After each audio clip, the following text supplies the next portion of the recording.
रात का सन्नाटा चारों ओर फैला हुआ था। ट्रक हाईवे पूरा सुनसान था।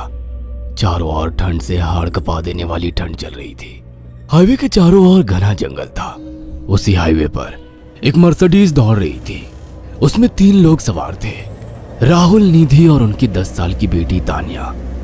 राहुल अपने दोस्त सैफ के घर ईद की पार्टी में शामिल होने के लिए गया था और पार्टी करके घर लौट रहा था।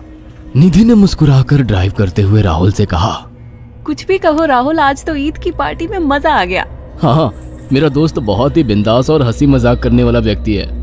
मैंने देखा उसके घर पर शहर की एक से एक बड़ी हस्ती थी, मगर फिर भी वो उन सबको इग्नोर करके हमें इम्पोर्टेंस दे रहा था। हाँ, देगा क्यों नहीं, आखिर मेरा दोस्त जो है।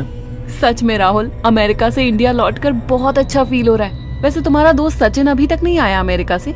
निधि की बात सुनकर राहुल चौंक कर बोला, ओह शिट यार, उसका फोन आया था कि वो इंडिया आ रहा है। उसने बोला था कि मुझे एयरपोर्ट पर पिक कर ले। निधि बहुत नाराज होगा वो। कोई बात नहीं, उससे बोल देना कि तुम्हें बिल्कुल याद नहीं रहा और फिर तुम्हें सैफ की इनवाइट की हुई ईद पार्टी में भी तो शामिल होना था। निधि ने इतना बोला ही था कि उसकी बेटी तानिया ने अपनी माँ की ओर देखकर कहा, मुझे भूख लगी है माँ, और प्यास भी। तानिया की बात पर निधि ने बुरा सा मुंह बनाकर उसकी ओर देखकर कहा, पार्टी में तो इतना खाया था तुमने, फिर भी भूख लगी है। निधि की बात पर तानिया ने मासूम सा चेहरा बनाकर कहा, कोई बात नहीं मम्मी, मुझे पानी ही पिला दीजिए। कितनी बार बोला है मुझे मम्मी मत बोला करो। पानी अभी नहीं है, आगे जाकर कोई शॉप पड़ेगी तो बोतल खरीद के दे दूंगी। निधि की बात पर राहुल ने मुस्कुराकर कहा, छोटी बच्ची है निधि, इतना नाराज होना सही नहीं है। राहुल ने इतना कहा ही था कि अचानक एक काली परछाई राहुल की कार के सामने आकर खड़ी हो गई। राहुल के पैर अचानक ब्रेक पर पड़ गए। गाड़ी तेज रफ्तार में थी। ब्रेक अचानक लगने से पलटते पलटते बाल बाल बची थी। राहुल के चेहरे पर भयानक ठंडी में भी पसीने की बूंद टपकने लगी। वो दोनों कार से बाहर निकल आए। निधि ने डरते हुए कहा, आखिर कौन था ये?